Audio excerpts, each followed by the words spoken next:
Hey guys, welcome back to my channel. My name is Brown Nicole. If you're new here, if you're not new here, welcome back. In today's video, I am going to be talking about 5 ways that you can get over a heartbreak. If you're currently going through one, this video is for you. Don't forget to hit that like, comment, share, and subscribe button. We're gonna get right into it.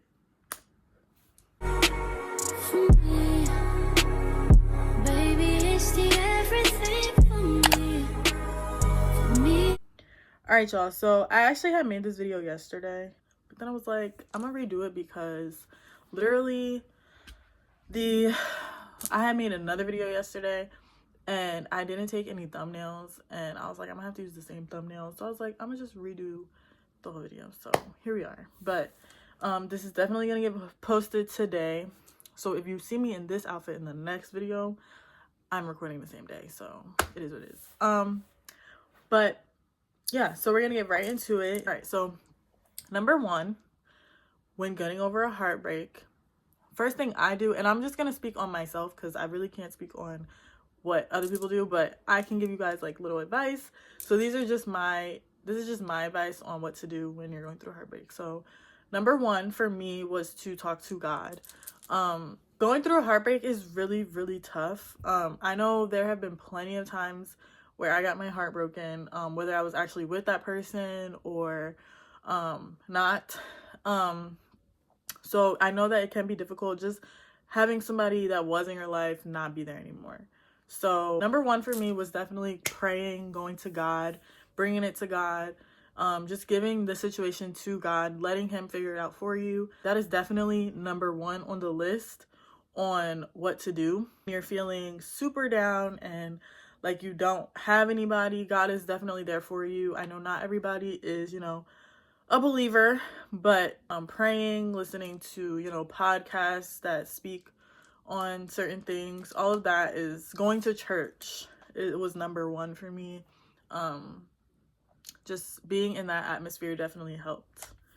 Number 2 is going to the gym. So going to the gym definitely helps. I know for some people, if you're in like a really like depressive state, it's kind of hard to get yourself to even go to the gym. So I would say, work up to that point, but going to the gym definitely does help. I will say that most of the time when people go through breakups, they are in the gym.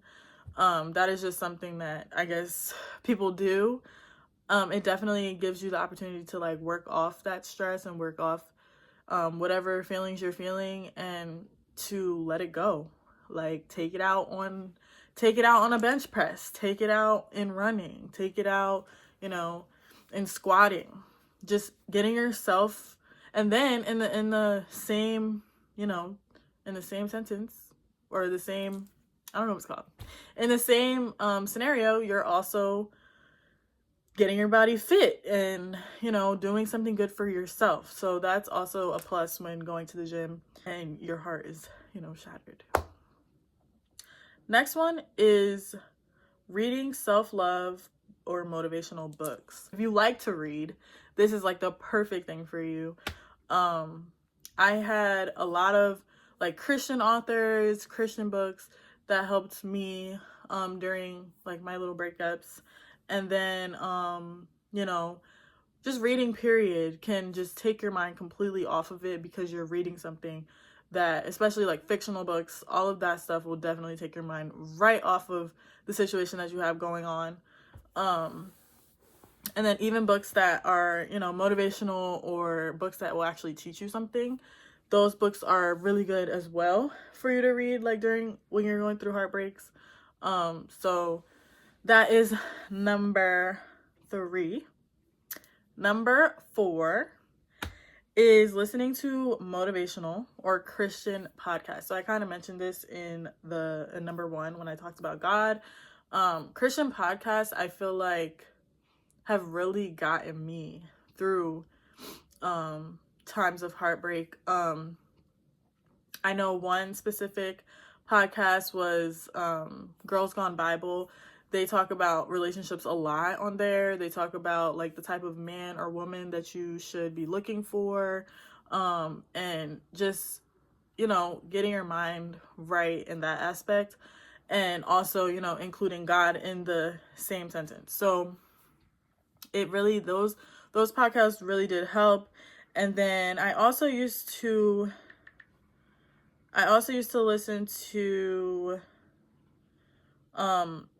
Megan Ashley and B Simone when they had a podcast together. Their podcast helped me as well.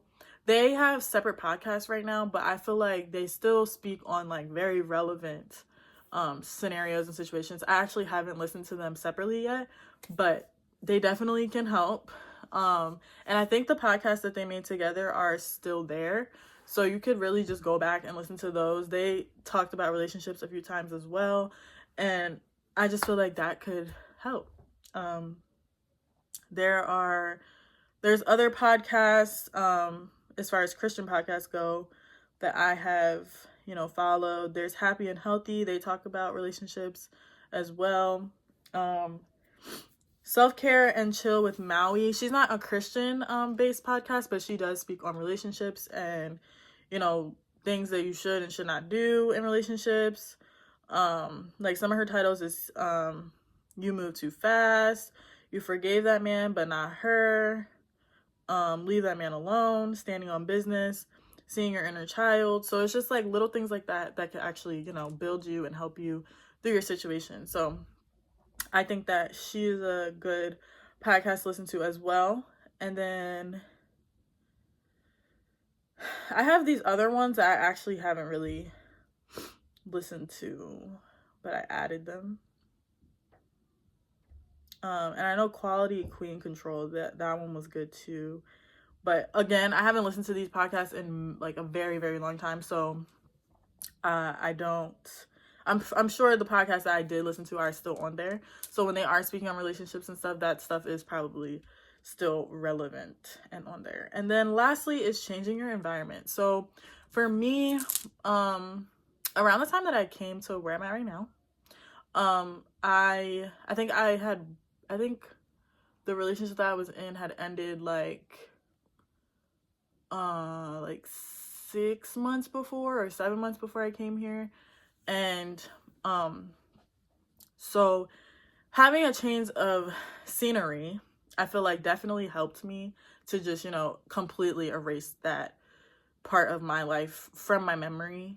Not from my memory. Obviously, I remember the things that went on in that relationship, but as far as just like, you know, feeling a type of way towards any of it, it just completely went away because I was here, I was in school, I was just focusing on me and what I wanted. So I didn't have like to deal with that anymore. And not saying like to run away from the situation, but if something is like, say the situation's done and over with and you just aren't feeling, you know, like you're growing in the environment that you're in, changing your environment does definitely help. It doesn't necessarily have to be as big as moving to another state or moving to another city, but you know, you could change your room around. You could, you know, just move things around in your house. Just make it different for you so that your environment is not the same as it was when you started, you know, going through that situation. And it just helps, I feel. So that is definitely something that you could do. And yeah, when I came here, obviously when I came here, everything was brand new. I had no friends here. I had no family here. Well, at the time I thought I had no family here, but I do have like a couple family members here. So, and then I also met my boyfriend here. So it was like, everything was just, you know, changing for me. So, it's been, you know, great. But I really hope you guys enjoyed this little video. I'm going to catch you guys in my next one. Don't forget to hit that like, comment, share, and subscribe button. And I'm going to catch you guys in the next one.